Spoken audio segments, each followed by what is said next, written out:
सबके दिमाग में एक रुपया ही छाया हुआ है। बड़ा विचित्र खेल है। खर्चा करने में छाती पीड़ा पैदा करते, संग्रह करने में संग्रह करते करते मर गए।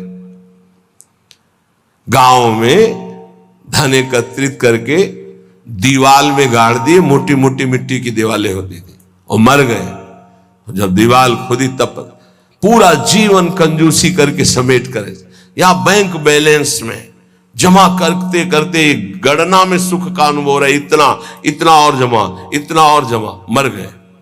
किसके काम आएगा? क्यों नाम रूपी धन एकत्रित ना कर पाए? क्यों धन के द्वारा गौ सेवा, साधु सेवा, समाज सेवा, नाना प्रकार की भागवतिक सेवाएं, ये क्यों नहीं लाभ ले पाए? ये धन का बहुत बड़ा प्रभाव है, माया का बहुत बड़ा अंग है, जो हर एक के दिमाग में अपना असर किए हुए है। हम जो भी प्रोग्राम करें उसका परिणाम धन हमारा होना चाहिए। चाहे वो कथा हो, चाहे वो यज्ञ हो, चाहे वो पूजा हो, जो भी हो। कोई बिरला ऐसा करता है जगत में, ऐसा नहीं कि नहीं है, कोई बिरला ऐसा करता है कि इसका फल हो श्री कृष्ण प्रेम लक्षणा भक्ति। है, ऐसा नहीं कहते कि नहीं है, पर सबके दिमाग में एक यही है कि जो मैं कर रहा हूं उसका परिणाम अच्छी धनराशि मिलना। इसलिए यहां कह रहे कि पछताओगे बाद में। क्या पछताओगे? अरबों रुपया बैंक में जमा करके पधार गए, वो भारतीय बैंक का वहीं रखा हुआ है, आपकी केवल जीवन की श्वासें नष्ट हो गई। बस आसक्ति उसकी आपकी दुर्गति कराएगी। जीवन का समय आपको उसके संग्रह में गया, कुछ हाथ नहीं लगा। कितना भोगोगे? कितना भोगोगे? क्या खाओगे? कितना खाओगे? जब शरीर ही नहीं रहेगा तो ये सब खाना पीना किस कार्य में आया है, यदि सच्चिदानंद से चित्त नहीं जोड़ा।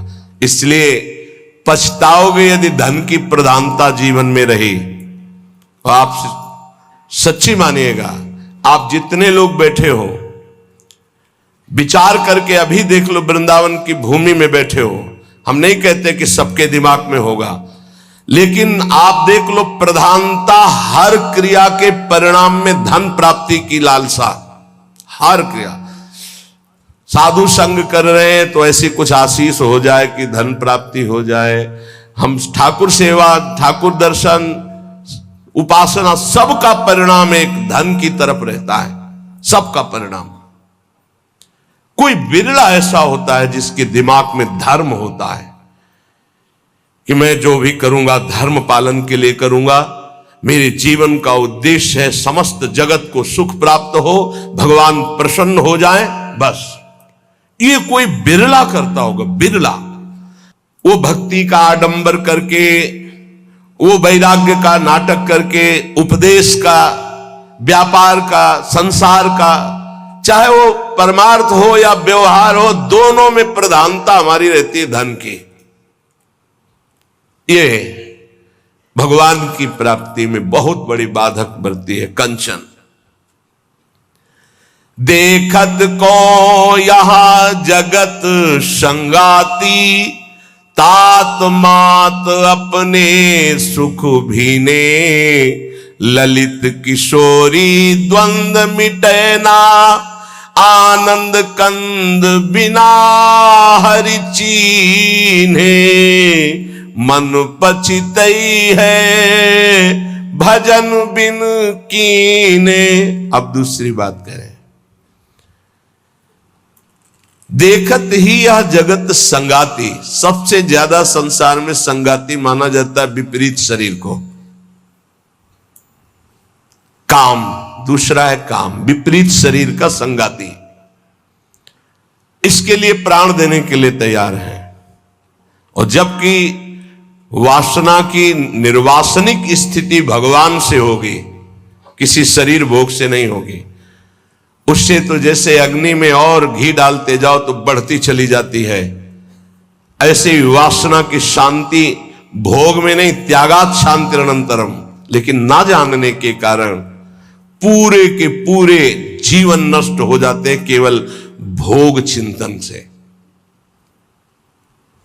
बहुत आश्चर्य की बात है, यदि इसे भजन के बल से, भगवत कृपा बल से, गुरु कृपा बल से इसे संभाला ना गया तो मिले भले कुछ ना, पूरे जीवन इसी का संकल्प बनता रहता है, चिंतन होता रहता है। ये ठग है जो हमारे जीवन को नष्ट कर देते हैं। कामिनी के संग की लालसा भगवत प्राप्ति नहीं होने देती। जैसे पहला था धन की प्राप्ति की लालसा, ऐसे ही जितना भी धन कमा लो, जितना भी सब कर लो, अंदर एक लालसा बनी रहेगी भोग भोगने की। ये अगर भावना शरीर भोग की बनी रही तो ये भी भगवत प्राप्ति नहीं होने देती। कितना भोगोगे, कब तक भोगोगे? जब शरीर ही छूट जाएगा तो कौन तुम्हारा साथी होगा? बहुत विचित्र बात है, बहुत विचित्र बात है। देखत को यह जगत सगाती। इस संसार में केवल देखते देखते पूरा जीवन हो गया, कुछ नहीं देख पाए। 50 साल के हो गए, 40 साल के हो गए, भोगते भोगते जीवन व्यतीत हो, कुछ नहीं भोग पाए। क्या है? असंतुष्ट, वासना। इसी तरह से जितने संबंध हैं सब धोखे के संबंध हैं। उनमें यदि भगवत भाव करके नहीं जिए तो वो बंधन कारक है, धोखे में समय गया। पहला दिमाग में धन रहता है, दूसरा दिमाग में भोग रहता है, और जो इनको थोड़ा दबा पाया भजन से तो तीसरा दिमाग में रहता है हमारे यहां नाम हो जाए, लोग याद रखे। किसको लोग याद रखते हैं? भगवान को याद नहीं करते, तुम्हें याद करेंगे? भगवान को नहीं याद करते, जिनके याद करने से कल्याण हो जाता है, तो तुम्हारे को कौन याद करे? बोले यार कुछ तो ऐसा हम कर जाएंगे। कितने का कर जाओगे? क्या कर जाओगे? अरे जिन्होंने अनंत ब्रह्मांड बना दिए उनका नाम नहीं ले रहा तो तुम एक दो महल बना दोगे, एक दो पौशाला और अस्पताल खोल दोगे, तुम्हारा नाम चलेगा? श्री कृष्ण ने अनंत ब्रह्मांड बनाए, सब थोड़ी नाम जप कर रहे उनका। तुम्हारा कौन नाम जप करेगा कि भाई बहुत यश कीर्ति की आखिरी चाह। इसीलिए कह रहे हैं कि ललित किशोरी द्वंद्व मिटे ना, आनंद कंद बिना हरि चीने, मन पछित है भजन बिन कीने। थोड़ा समय रह गया है। जितने सत्संग सुन रहे हो इतना समझ लीजिए, अब हमारे जीवन का थोड़ा समय रह गया है। अब तो जाग जाओ, इन 3 में सोना बंद कर दो। ललित किशोरी जी कह रहे, ये जो धन की लालसा, अरे बोले तुम तो बाबा जी हो, तुम्हारा चल जाएगा, हमारा गृहस्थी में बहुत जरूरतें हैं, धर्म पूर्वक कर्तव्य कर्म करो, उससे जो मिल रहा है संतोष धारण करते हुए अपनी स्थिति के अनुसार ब्याह बरादी जितने कार्य हैं सबका होता है सृष्टि में। आज दुख पाया जा रहा है अपनी स्थिति से हटकर करने पर। आज दुख पाया जा रहा है केवल प्रशंसा के लिए करने पर। अगर आपकी स्थिति गरीबी की है तो आप किसी गरीब वर्ग को ढूंढिएगा, आपकी पुत्री सुखी रहेगी। ये भ्रम छोड़ दो कि थोड़ा हमसे बड़ा धनी हो, बहुत हानि हो जाएगी। अगर आपकी स्थिति है और अपनी स्थिति के घर में बेटी का ब्याह करोगे तो बहुत सुखी रहोगे। अगर अर्थ की प्रधानता रखकर बेटे का ब्याह करोगे तो दुखी रहोगे। देख लेना, परिणाम में देख लेना। इसीलिए धन के लिए तुम इतना व्याकुल मत हो, कर्तव्य कर्म करो, जैसी परिस्थिति उसके अनुसार चलो। भोग के लिए इतना व्याकुल न रहो, जो धर्म पूर्वक पाणी ग्रहण किया है भगवान की पूजा की भावना रखकर उसका, तो आप उससे मुक्त हो जाएंगे। नाम चिंता मत करो, नाम जप करो तो तुम्हारी विमल कीर्ति यहां नहीं भगवान के दरबार में होगी। ये मम जन है, ये मेरा जन है। जैसे अम्बरीश जी की चर्चा भगवान के दरबार, भक्तों के यहां भगवान की जैसे चर्चा होती, ऐसे भगवान के दरबार में महाभागवतों की चर्चा। इतना नाम जप करो, इतना ठाकुर सेवा करो कि भगवान अपनी सभा में आपको याद कर ले। इससे बड़ी क्या बात होगी। त्रिभुवनपति की सभा में तुम्हारा यश गाया जाए। जग जाओ। अगर अभी नहीं जगे तो फिर अब जगने का समय नहीं है, जगाया जा रहा है। ये सत्संग है मोह निद्रा से जगाने का। यहां तुम जिससे और किसी से प्रीति करते हो वो तुम्हें सुला देगा, जगाएगा नहीं। मोह भरे वचन बोल करके, मोह भरे कपट भरे वचनों को सुनने में बहुत अच्छा लगता है, लेकिन जब अध्यात्म और सत्य के वचन तो ऐसे लगते हैं बहुत कड़वे। मुंह मीठा भीतर कपट, पर्दा रहे है बास। मुंह में मीठा बोल रहे, हृदय में कपट है, वहीं पर्दा लगाए भगवान बैठे वहीं देख रहे। जो सतमार्ग के पथिक है उनकी जबान में भले तुम्हें कड़ुआहट लगे, लेकिन हृदय बहुत मीठा है और बेपर्द होकर भगवान वहां से बोल रहे। पकड़ पाओ तो पकड़ लो। गोला मारे ज्ञान का संत सिपाही कोय, उत्कट जिज्ञासु बने तो अजब उजाला होए। अजब उजाला होए अंधेरा सब ही नासे, अंतर्मुख हो लखे आत्मा अपनो भासे। कहे निर्भयानंद होए जिज्ञासु भोला, और जब संत मिले सिपाही तो ज्ञान का मारे गोला। अगर भगवान का पार्षद कोई संत जो विशुद्ध स्थिति में है, उसके वचन क्या करते हो, गोला का काम करते हैं। बोले ऐसा ज्ञान का गोला माला कि काम क्रोध लोभ मोह मद मत्सर सब मर गए और दिव्य प्रकाश हो गया हृदय में। गोला मारे ज्ञान का संत सिपाही कोई, उत्कट जिज्ञासु बने और अजब उजाला होए। अगर संत वचन सुन लिए तो अमोघ से खाली नहीं जाते हैं। ये तुम्हारे जीवन का परिवर्तन कर देंगे। बस आपको जरूरत है उन शब्दों को पकड़ने की। जिस समय अंतर्मुखता बढ़ने लगे और आपको अपने दोष दिखाई देने लगे, जान लेना संत वचनों का प्रभाव शुरू हो गया है। अंतर्मुख हुए लखे, अपने दोष दिखाई देने लगे। मेरे में ये कमी, मेरे में ये कमी, हे भगवान ये मेरी कमियां कैसे दूर होंगी। तो जान लो संत संग का प्रभाव आपके ऊपर पड़ रहा है। आत्मा अपनो भाषे, अपने आप से अपने स्वरूप का बोध प्रारंभ हो जाता है जब किसी सच्चे संत का संग मिलता है। पाता है निज आत्मा विषयन सो मन रोक, काम क्रोध के वेग की जो सही जावे झोंक। संत संगी वही है जो काम क्रोध के वेग को सह जाए। काम आया सह गया, क्रोध आया सह गया। हमें देखते हैं कि काम क्रोध को सहने की तो वृत्ति साधक में है, लेकिन ईर्ष्या को सहने की शक्ति नहीं है। वो जहां ईर्ष्या करता है, दूसरे से निंदा करने लगता है, तो फिर उसकी काम क्रोध की शक्ति बढ़ जाती है और वो सहन करने में असमर्थ हो जाता है। अहम मैं जितेंद्रीय हूं और ईर्ष्या दूसरे की उन्नति देखकर डा होना, जलन होना, जहां आया तो फिर वो वही परास्त हो गया जहां जीत रहा था। इसको पकड़ना। गुरु कृपा से काम और क्रोध पर विजय प्राप्त करने की योग्यता साधक में आ जाती। बहुत शीतल हृदय होने लगता है, लगता है क्या कुछ नहीं। और जहां उसके अंदर ये अहम आया और दूसरों को देखकर जलन होने लगी, अपने में अहम आने लगा, वही उसकी सामर्थ्य घट गई और वो उसी विषय के लिए रोने लगा। काम क्रोध आदि उसको परास्त करने लगे।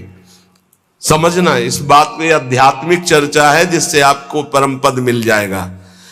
आप अगर गुरु शरणागत है तो काम क्रोध आपके अंदर स्फुरित होंगे, परास्त नहीं कर सकते। चिंगारी की तरह स्फुरित होंगे, ज्वाला की तरह नहीं। पक्का समझ लो। दो बातें हैं यदि तुम काम क्रोध से परास्त हो जाते हो। पहला, आप गुरु आज्ञा का उल्लंघन करके कोई गंदी बात देख रहे हो, कोई गंदी बात कर रहे हो, कोई गंदी बात करने वाले लोगों का संग कर रहे हो। अगर ये नहीं तो फिर तुम काम विजयी होने का अहंकार कर रहे हो। अन्यथा स्फुरणा होती है और शांत हो जाती है। उसी मार्ग से चले हुए अनुभव की ये बात है। हम किसी की दूसरी तर्क वाली बात नहीं मान सकते, छाती की बात मानते। ऐसे स्फुरण होता है और शांत हो जाता है, क्योंकि उसके लिए कोई चारा नहीं है। धीरे धीरे स्फुरण भी बहुत कम होने लगता है। पर जहां देखा गया अपने में अहंकार आया कि मैं जितेंद्री, और जहां दूसरे की उन्नति से डाह, तो फिर वही उसको परास्त कर देते। चिंगारी को ज्वाला बनने में देर नहीं लगती। वो चिंगारी तब शांत होती है जब भगवत साक्षात्कार हो जाता है, सूक्ष्म रूप से विकार रहते हैं।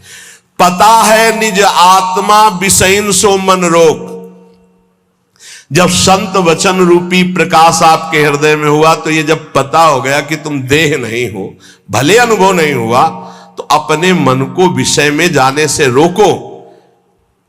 बोले काम क्रोध के वेग की जो सही जावे झोंक। इनका झोंका आता है हवा का, जैसे झोंका, हवा का झोंका आवे, तूफान आवे, किसी पहाड़ का आश्रय ले लो, बच गया।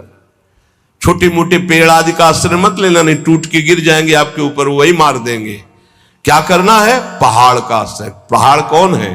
भगवान के प्रेमी महाभागवत जनों के वचन, या भगवान नाम, या भगवत लीला गुण कीर्तन। जहां कामादि दोषावे मंजीरा उठाओ, राधा राधा राधा एक मत सुनो मन की, देख लो अभी साफ हो जाएगा गंदगी जो आई थी। या कोई संत के उपदेश सुनने लगो, या भगवान की लीला गायन करने लगो। प्रियालाल के चले जोई जोई प्यारो करे शुरू करो, और आज वह देखियो तो प्यारी, चले जाओ वहां तक। 84 पदों का गायन पक्का। जब तुम्हें काम सतावे, चतुरासी जी का गायन शुरू कर देना, गायन।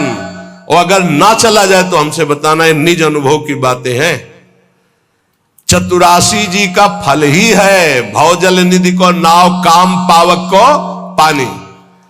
तो जो सही जावे झोंक, ये आंधी आती जाएंगे, टिकेंगे नहीं। आगमा पाइनो अनित्यास्तास्तितिक्षस्व भारत। जो सही जावे झोंक यार विक्षेप हटावे। निद्रा और आहार जुक्ति सो धीरे से घटावे। समझिए, काम क्रोध की झोंक आई तो कह रहे यार इस सह जाओ, भारी विक्षेप है, थोड़ी देर के लिए है, विचलित मत होना। विचलित वही होगा जो काम की खुराक रखे हुए है। खुराक क्या है? मोबाइल खोला, गंदी बात देख ली, या कोई अपने हाथ से गंदी क्रिया कर ली, या गंदे जनों का संग कर लिया। इससे क्या होगा? आप झोंक नहीं सह पाएंगे विकार के। कह रहे हैं जो सही जावे झोंक यार विक्षेप हटावे। प्रभु के दर्शन में यही बाधा है, नहीं तो खुले टहल रहे हैं।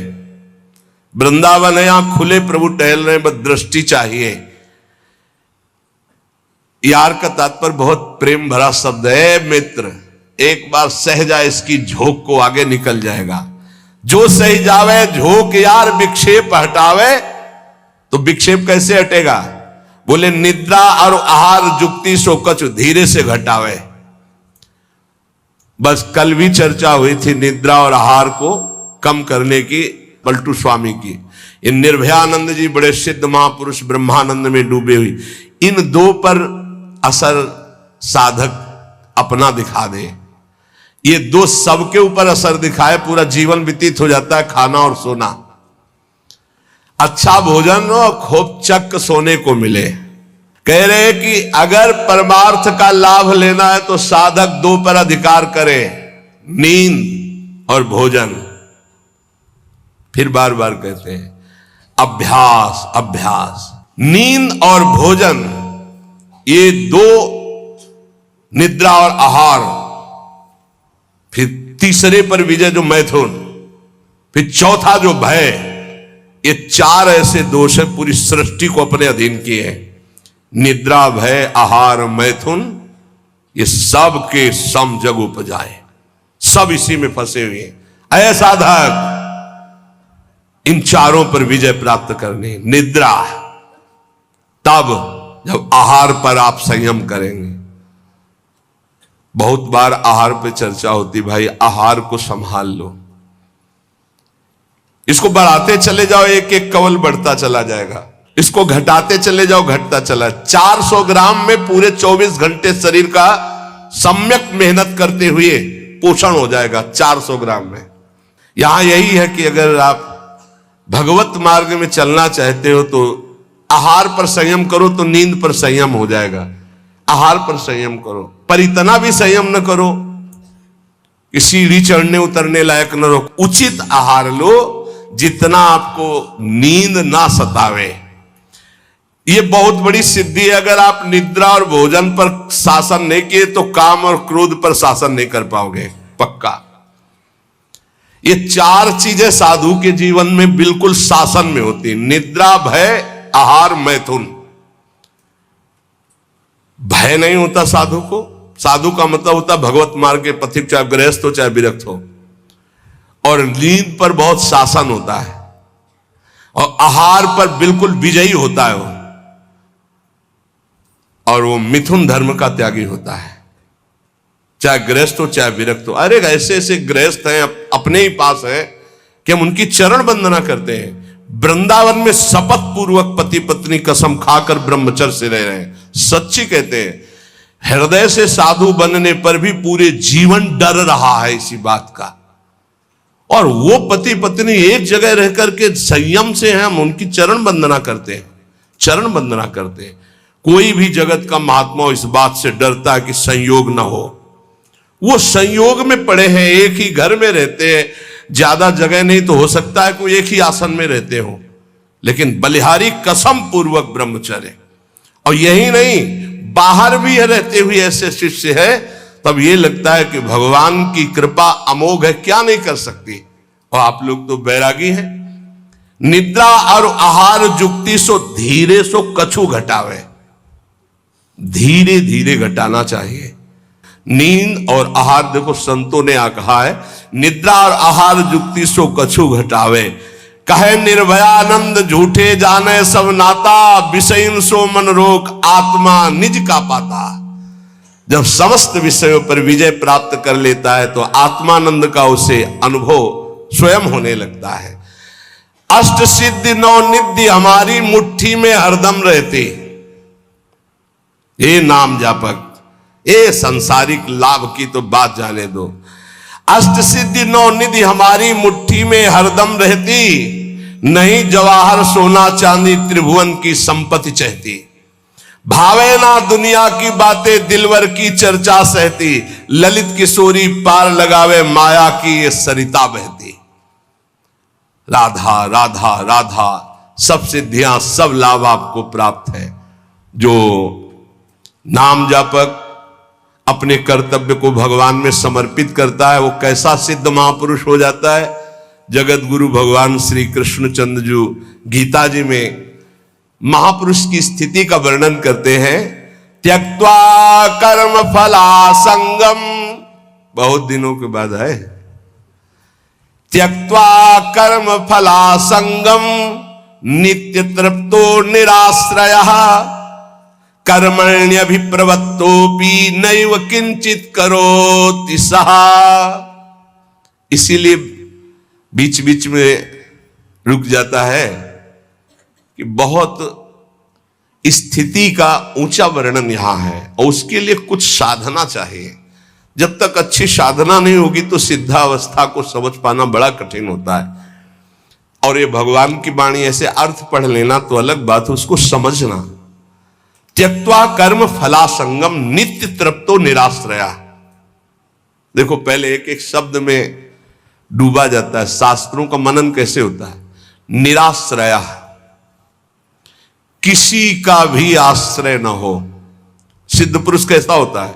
निराश्रित होता है, एकमात्र अपने स्वरूप में स्थित या भगवान में स्थित, सब अन्य आश्रय रहते।